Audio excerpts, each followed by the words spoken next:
panel members, starting to my far left. If you don't mind introducing yourself, the institution in which you attend, and also your classification. Good morning, everybody. My name is Jonalyn Fair. I'm a mathematics and physics major at Southern University and A&M College in Baton Rouge, Louisiana. I'm Troyan Porter. I study at SUNO here in New Orleans, and I study biology, minor in chemistry. I'm a senior. What is SUNO? Southern University, New Orleans. Sorry. Okay.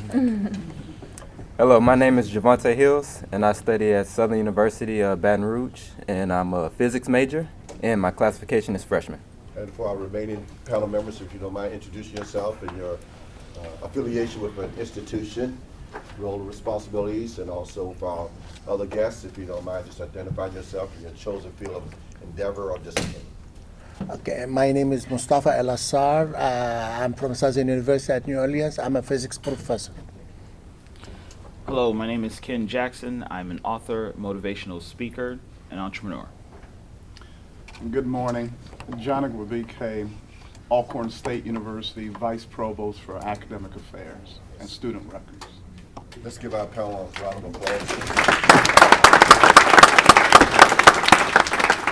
To the best of my limited knowledge, none of the panel members were told in advance that will be serving on the panel.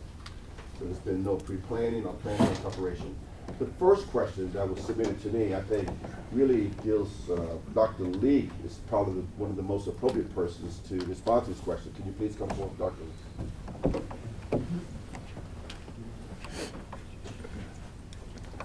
Lee? The question, what should, the student says, should a student apply for an internship with NNSA or National Lab if they are unsure about if they like it or not? That's the first question. Yes, I think they should apply because they're unsure, and the only way you're going to find out is if you apply and experience an internship with NNSA or DOE, the federal government. You should always try something to see it. Just don't think about it. Sure. Part two to the question. Mm-hmm. What should the student do in the middle of it when they discover they dislike it? They should always complete their internship. But if you like it, that's a great thing, and that's valuable information. If you don't like it, it's also a great thing, and it's valuable information, because now you figured out you don't want to be in that area, or you don't like it. So you should always complete it. Whatever you start, you should always complete it to the end. And it'd probably be beneficial for that student to meet with you or the mentor or coach to find out what could be done differently that might turn it around for them. That is also true. Thank you. And we've had those experiences at Atlanta. Thank you, Dr. Lee. Thank you very much.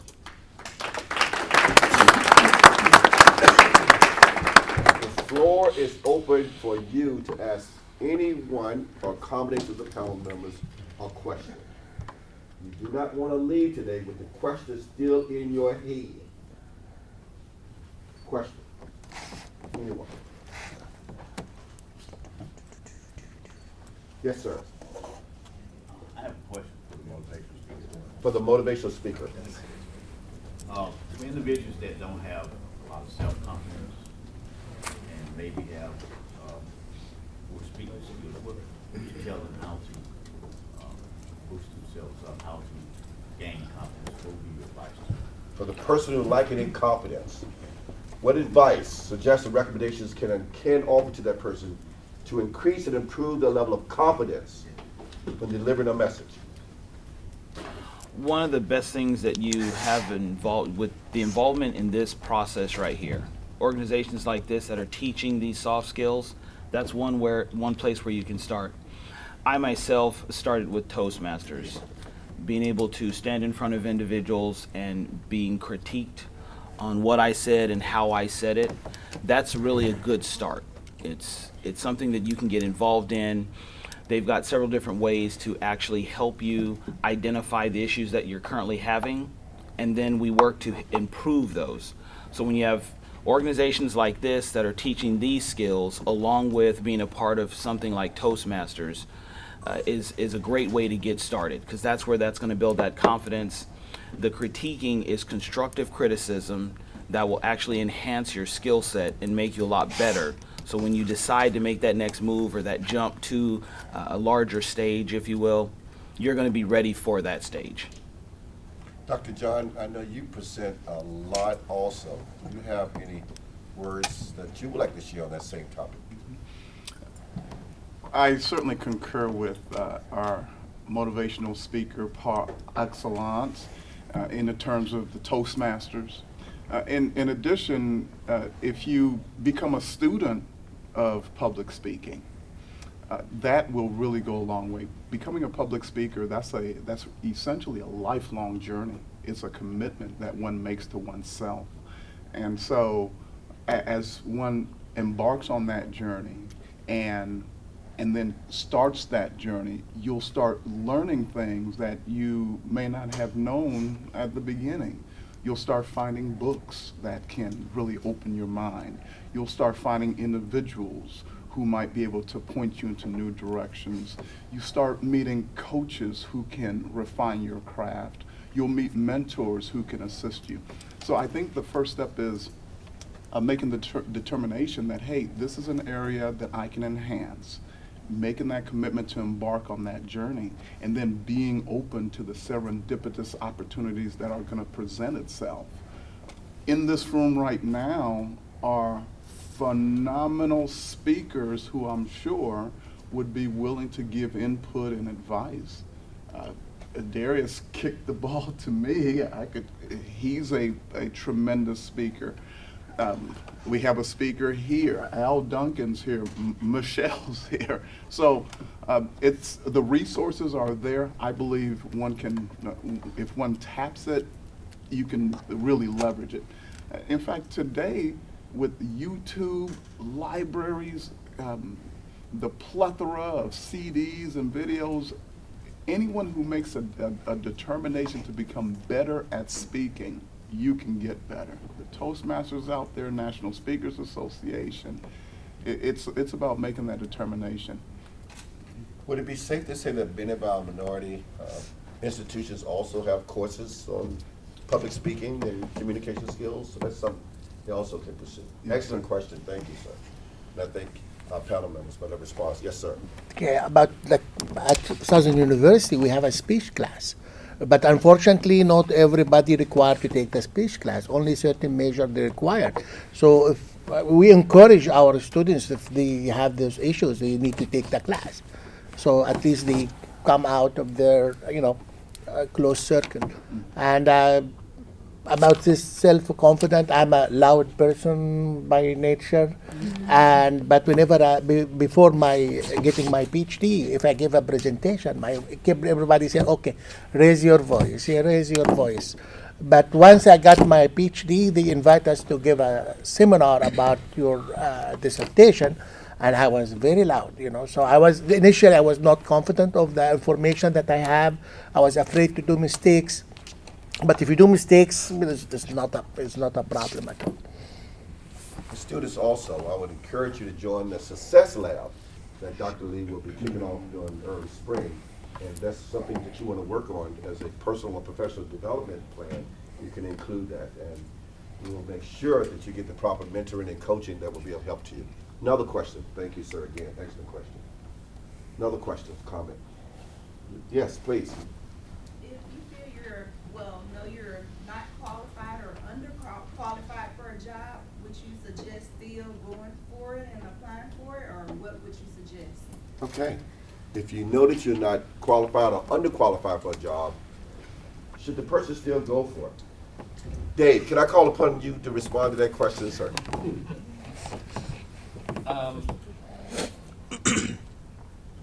You mean when you say go for it, should you still apply? Yes. Yeah. Never hurts to apply from the standpoint of getting practice in preparing your resume that best meets or is aligned with that job announcement. Again, you really want to look at the job announcements very closely to see what exactly you need to have. Within the government, we have what are called qualification standards. And so they will look, HR will look very closely at your resume and compare it to the requirements of the job, either in terms of how much experience you have or experience in what areas. Unfortunately, you don't get much feedback from HR if they determine you are not qualified, but this is where a mentor can come in. And so I would encourage you to go to a mentor, whether you're one of your professors or whomever at school or your personal life, and have them have that conversation with you around, you may not be qualified today, but if this is a job that's of interest to you, where should you be focusing on so that you become qualified? So again, internship opportunities, things of that nature, that builds up to your experience to go along with the education that you're pursuing. For a lot of entry-level jobs, the education alone can get you in the door, but they also want to see experience that you've actually done it. But everybody had to start from somewhere, right? We all had to start in our careers, and so it's just a matter of getting that kind of feedback from people you trust in terms of, what else might I need to do to really become qualified for that job that I think I would just love. Dr. John, would you like to add a comment to that from the institutional perspective? Yeah, let me just acknowledge Dave, who just spoke. One thing that I often coach students who come to me, especially when I was the dean in the School of Business, and this is building on what was just shared, is to let the organization tell you no, rather than you tell yourself no. As was shared in the mock interview, you're selling yourself. So you go in there, be as prepared as possible, make sure you have thoroughly researched the organization and what their mission is, their goal, their vision, and how that aligns with what you have to offer. And you walk in there confident and you sell yourself and what you have to offer, because you're not just applying for a job. That job should fit like a piece of a puzzle towards an overall career trajectory. I think someone had that. Yes, sir. An additional question in response to what Dr. David talked about. Yes. For students who don't have job experience or who haven't had the opportunities to work internships, what other type of experience can they put on their resume for entry-level purposes? Excellent question. Excellent Volunteer stuff. Yeah. Any kind of volunteer experience counts. Any kind of service that you've done counts as experience in that sense. It's not just a paid job, but volunteer goes a long way. And it also shows your public service commitment. Yes. Your service to your community, to your organizations. That would be something else to Yes. advocate. Excellent follow-up question. Yes. I wanted to say this really quickly. I'm also a success strategist and I work with a lot of people. But one of the books that's really good, Carla Harris has a book entitled Strategize to Win. And she talks specifically about that. She's in the investment industry. She's the VP of investments, and she started right out of high school. Even though she went to college, she got her first internship as a freshman in college, and all she had was McDonald's. And she talked about how she used her transferable skills, because very similar to what everyone else has said so far, you look at what they're really asking for. What are they really buying?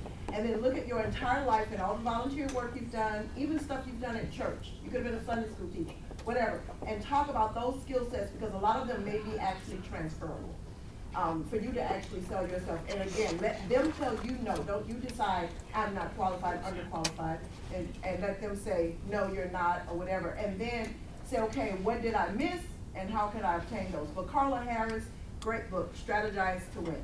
Thank you. I would like to add something. Please. Okay. Yes, sir. Now, the other thing is you have to diversify your knowledge. Like, see, we have the curriculum is 120 hours, and 120 hours of classes is not really enough to get all the knowledge so you can go to work. I heard it on NPR. He said most of the people, our graduates, they are not ready for the job. It takes 3 years to train them to get the job because you don't have all the knowledge required for the job. So, like for example, if you are in the science major, so you need to take programming.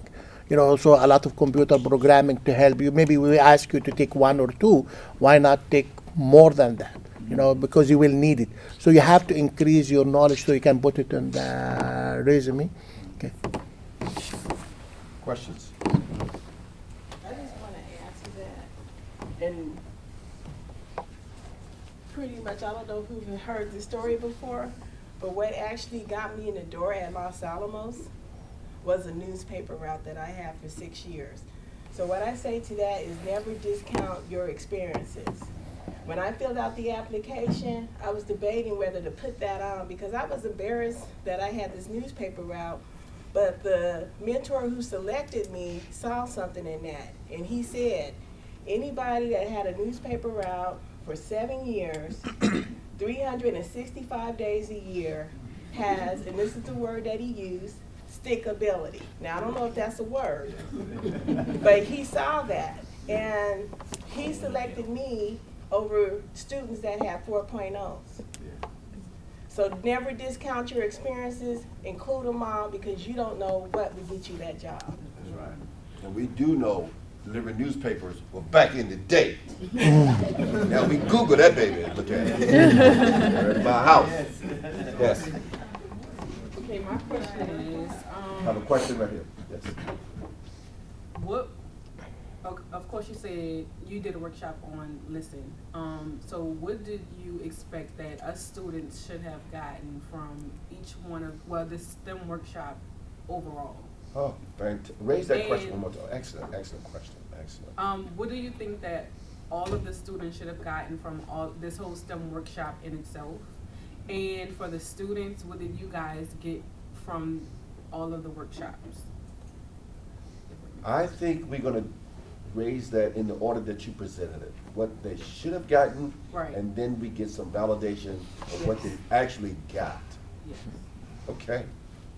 So we have 2 presenters here. We have 2 presenters, and they can represent the workshop that you presented. What should they have gotten from the listening, and what should they have gotten from yours, Ken? What is they should have gotten? And then we will ask, what did you in fact get, if you can recall? Okay? Very excellent question. Yes? I think the main thing you should have gotten is that we live in a society where the skill of listening is not emphasized. Yet that very skill, that transferable skill that you mentioned, is the gateway skill to many others. So this is a conference where, compared to last year where we were focused on, of course, the soft skills, but this time we're about applying that soft skill. And so we did a little bit more hands-on activities in the workshop session. So it was about raising the awareness that I need this skill. That this is not a skill that I got when I was in elementary, in high school. Most likely I didn't take a class in college for it. So I could very well be going out into the highly competitive, increasingly diverse business marketplace with this lacking in my resume, in my skill set, in my interpersonal toolbox. So the number one thing to take away is I can enhance this. I can get on this listening journey. I can become better personally and professionally by accepting that. And then here's the beauty of this as well. By being a participant in that workshop, it could enhance your knowledge assimilation as you attended and participated in the other workshops. And one of the feedbacks I had gotten from one of our students was that he said to me, I think I got more out of the conference than others because I got to be part of that conference. I mean, in the workshop, your workshop, the listening workshop first. So now my mind was open and ready for the information in the subsequent workshop. Okay, great. So carrying that forward by you going into your interviews now, you'll be more equipped to receive those situational queries and questions because your listening acumen is going to be heightened. It's going to be raised. You're going to go into the interviews now realizing not only are they going to be asking you questions that you listen to, but the interviewer is doing a listening assessment on you as well. So, big thing to take away is self-awareness, self-knowledge. Dropping the bags, very good. And then if I may, the final thing is, now that you know that this is an area to work on, to enhance and improve, which is our listening skill, go to work, start applying, and remember our quote, work hard in silence and let your success be your noise. Okay, awareness and application. Yes. So for me, what I really want to do is to let you know it's possible. The experiences through life, as Dr. Lee mentioned, don't ever discredit those. I'm just a makeup of all the experiences, the mistakes that I've made on this journey.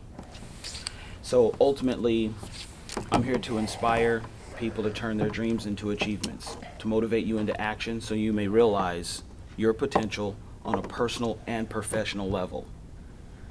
So the life that I've gone through and been through, it wasn't just to explain and try and go through and whatever it is that I've been through and just to tell you about it. It's more so to show you the possibilities. So after you learn everything there is to know and you want to be the person that receives the check, I encourage you to create whatever it is that's in your head, make it a reality so you can write the checks. I don't want you just to hear the words I'm saying. I need you to feel the message that I'm trying to get across to you. So if I can touch your feelings and let you know that that feeling that you have, along with the knowledge that you've gained and you've earned, you can change the world. I just need you to know and feel that it's possible. And that's what I'm hoping I got across. He is a motivational speaker. Isn't he? Yeah. Workshop was awesome. He still is awesome. This is a continuation going on right now. The workshop. Yes. I want to add something. Like, see, in the lab, she's my student. So in the lab, what I keep telling you, pay attention. Pay attention. What I'm saying is, listen. By applying this listening things, you're gonna gain more knowledge. You're paying attention. Everything will be better for you. So listening is very, very important. So from that workshop, I should be listening to class. Yes, and make sure that everybody else is listening. Everybody is busy with their cell phone. Even in the workshop, I saw one girl yesterday. She's in the. I think she was in the listening workshop too. So not only does he teach and a role model on campus, he brings it off campus. And not only does he tell them what they need to do, he also tells them when they're not doing it. So, that's Now the other things is for me, I don't like to take risks. This is what I wish I heard your speech like 20 years ago. I could be like a businessman now, but So there is a lot of opportunities in United States. Like, in other country you have to be rich to get rich, whatever. But in here you have a lot of opportunities. So take advantage of this. Ken seize those possibilities to make them transition to reality. What did you get? So we heard it from their perspective. What did you get from the workshop for you that will be beneficial when you leave today? What did you get? I can start off. So, my friends, they develop a nonprofit organization that helps out with underprivileged girls here in New Orleans from age of 16 to 24. And these girls have been through a lot. So I work as a mentor, and we provide like a lot of motivation to the girls, telling them our situations, which don't relate to their situations at all, but just giving them a positive image of what women can be.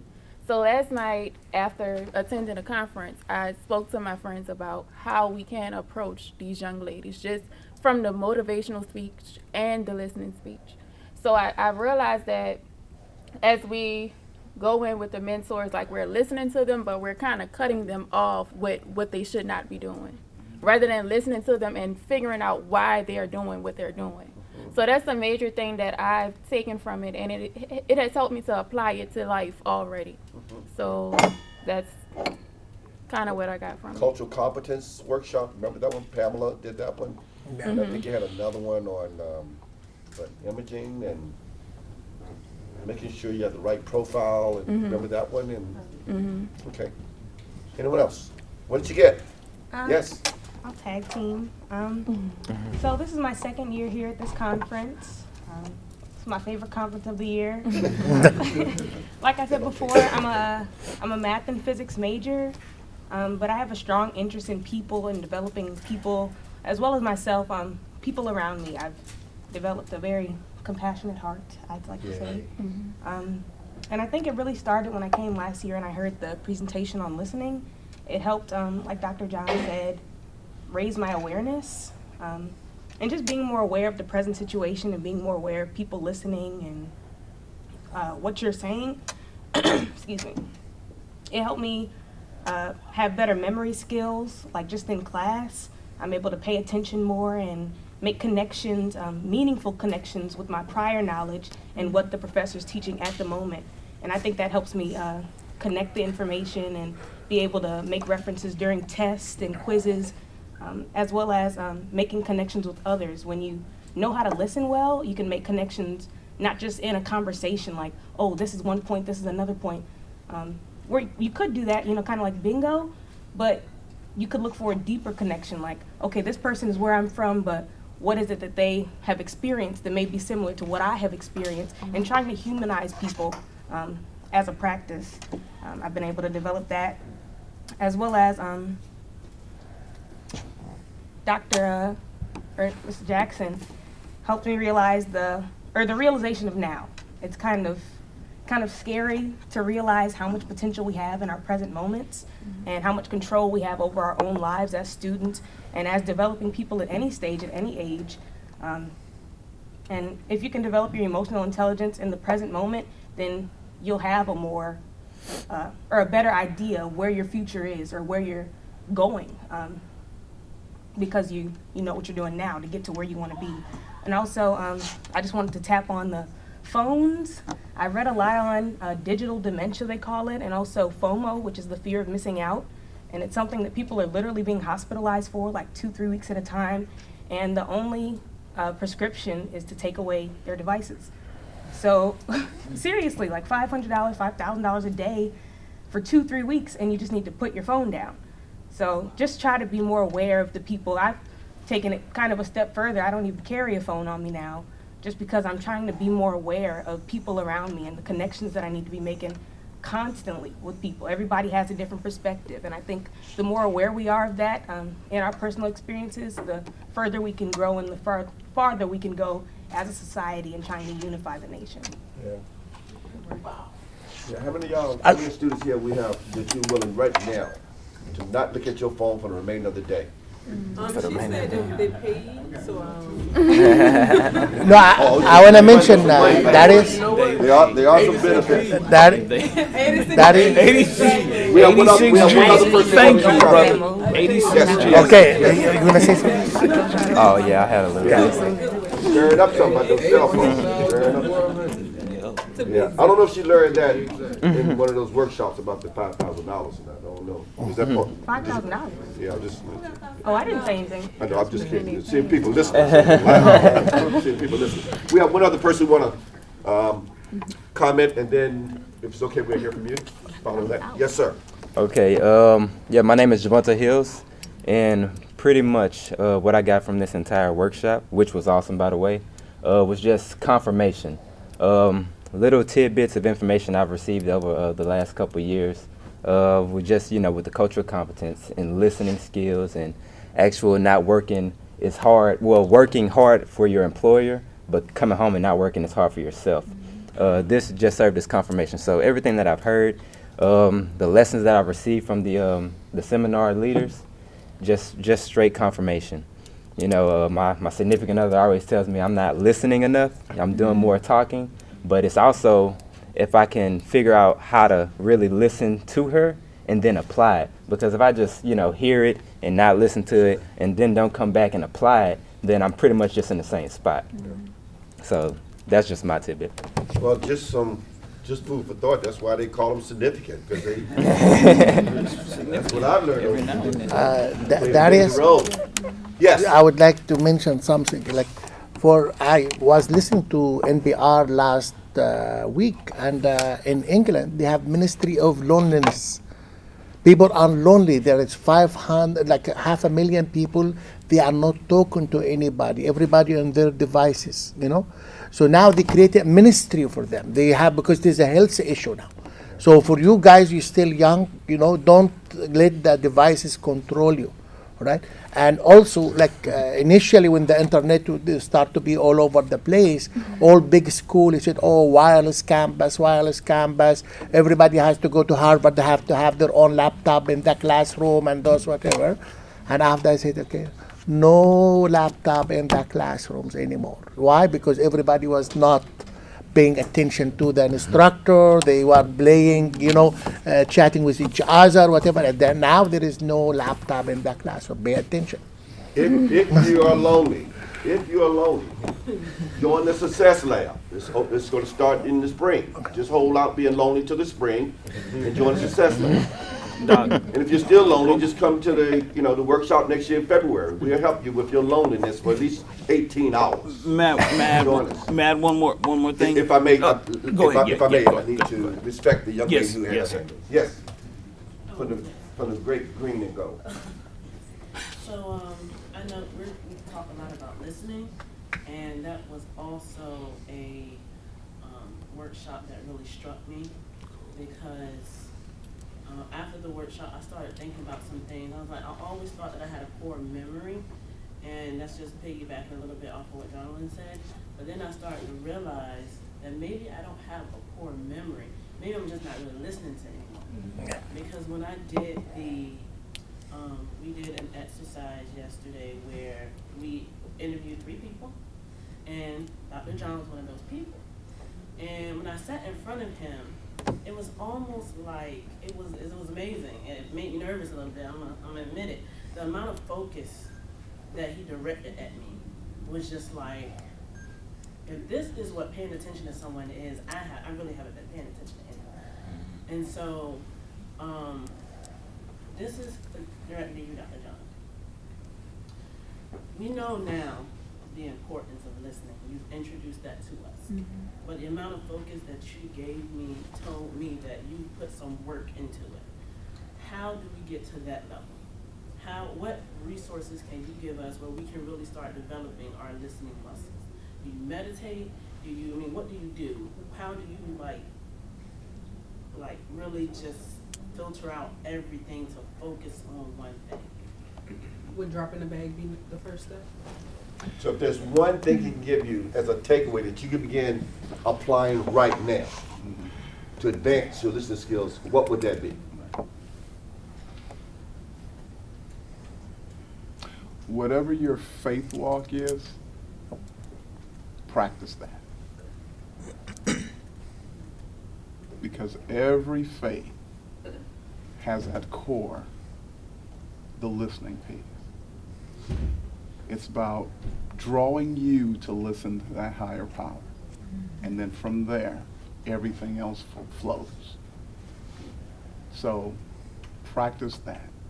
Practice listening to that call, to that powerful call. And make that your hard work in the silence. Make that your work. And make that the discipline. Build your deliberate consciousness there. Discover that divine art. And take note of what you're hearing. Take note of it. And then act on what you're hearing. And then you start seeing the transformation over time. Dr. John has now transitioned us to another way of thinking.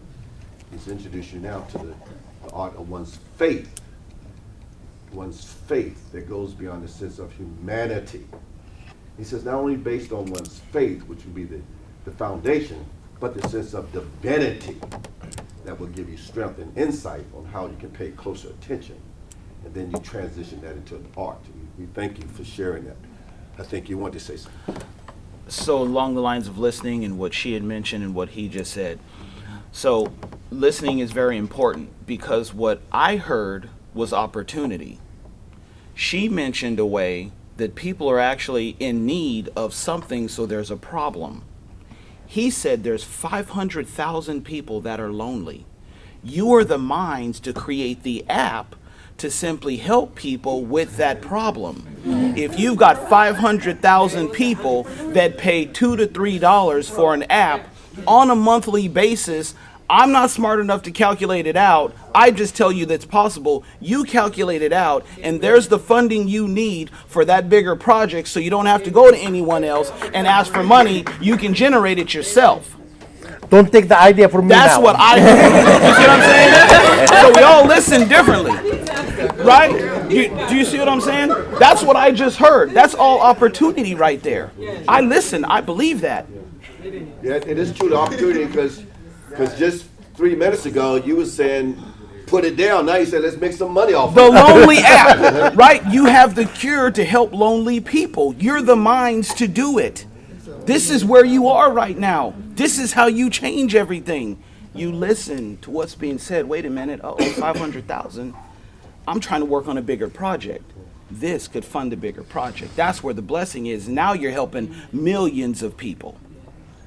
Yeah. Just think about it. I guess we won't see some of y'all next year then. I guess we'll see you on the app. Hey, other comments? Question you want to ask the panel members about soft skills, career development, personal development, cultural competence. Yes, sir. I'd like to say the workshop has been so rich, so much wisdom was shared, but I think it's one or two takeaways. I think Mr. Duncan, he said that the fortune is in the follow-up. And I was thinking a few minutes ago, because sometimes when you get a fire hydrant worth of information at you, many times you have to, it's like going to class, you know, you have to filter it and break it up into parts where you can digest it. And I guess maybe it's not a question, maybe it's just an encouragement. I'm learning is the follow-up where the network, the growth actually occurs. And I think that was awesome. And the other part, Mr. Jackson was saying about maybe it's not pretty how it starts, but just get started and maybe fail 8 or 9 times, but just keep. Maybe you didn't say that many times, but just It's gonna be that personal encouragement. Yeah. That personal encouragement. So old school say, here we learn to talk, but when we leave, we got to Walk. that's application. I think that's what you're talking about. Yeah. Other comments, observations. Our time is growing near. And we have time for maybe 1 or 2 other questions. And now we'll transition. We'll thank the panel members. Then we'll transition this back to Val. Yes, and Lanier. I would just like to say that Kenneth had mentioned how he left Intel, even though he'd been there for 17 years. I used to work for the State Department of Revenue. And the reason why I left there is because it had gotten to the point to where I could not do my job effectively anymore. Sure. You know, I was there to collect taxes, yes, but at the same time, I was also there to help the person rehabilitate the situation, Sure. rehabilitate their business so that they can get back on track. But I became more of a police officer in as much as I was seizing their property instead of helping them. And once I realized that that's what they really wanted me to do, I had to leave. Okay. And I decided to go back to school to pursue another dream. And good for you. No more police officers. Got that dream all up in her head, gonna make it a reality. Guess what else you gonna do? Build that app before y'all to be making that money? That's all I heard. Yeah. That's opportunity play. Question is more like feedback from the panel. What is some networking? Can y'all talk about the importance of networking? Because most of us are young college students. And how can it benefit our future? The importance of networking and how using networking can help benefit our professional growth and development. Yes, excellent. I think that might be the last one for the day. Thank you, thank you. Networking, use of it, application of it, and the benefits. Networking is all about building authentic, genuine relationships between you, for example, and your professors, between you and the individuals with whom are in your dormitory, between you and some of the administrators, with you and some of the staff, the housekeepers, for example. It's building and sustaining those relationships over a long period of time. It's about what can I do for the other person is really where it starts. And they, in turn, how can they serve you? So there's a mutuality of benefit where that's concerned. I'll give you an example of how it works. One of my professors, when I was an undergraduate student, I took his class. I loved the class. I would always come early. I would stay late after class, ask questions about the class, listen to his feedback on what I should be doing in my career.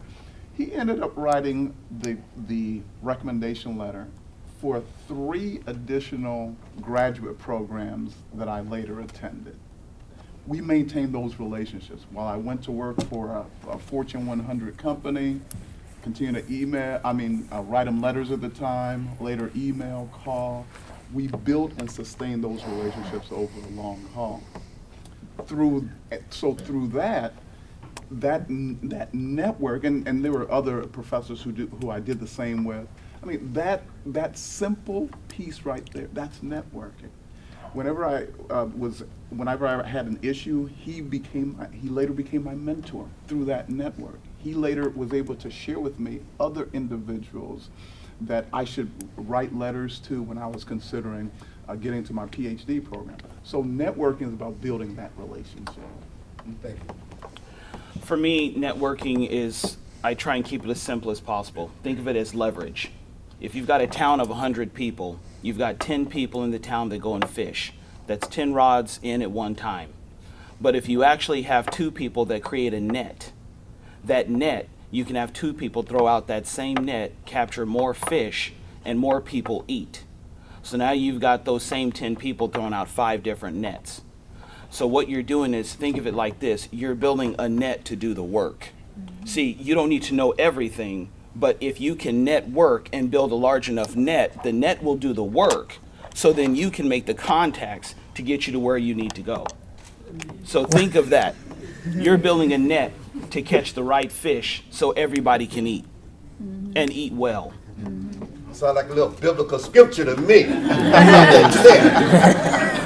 transitioned into the layman's term. Good job, kid. Hey, our time is growing near. You know, it's almost like 5 minutes to 12. No, it's 1 minute to 12. Anyway. So, let me just, no. So let me just thank everyone for coming to this workshop. Thank you for your patience, your tolerance, your listening, your respect, your input, and all that you contribute to this great, great weekend. And thank you for allowing me to serve as a presenter, facilitator, and an interviewer in a short period of time. I hope that nothing has been said or done to offend anyone in this room, nor who have participated in this workshop. If so, go to that person and reconcile before you leave. Because one of the goals that Dr. Lee has is to create a national or an international network amongst minority students where you will forever be connected based on your discipline and also your goal to be a successful person and professional for the remainder of your life. That is what she's working toward. Phase 1, pretty much completed on stage 1. Stage 2, we get ready to work on it. Stage 2 was the workshop, right? And the third phase is the success lab. Almost there, Dr. Lee, we're gonna make it happen. So listen, I'm now gonna transition and remove myself from this position as a facilitator of this forum. To all our panel members, let's give them a round of applause. I would like to say something before you introduce Dr. Lee. I beg your pardon? I would like to say something before you introduce Dr. Lee again.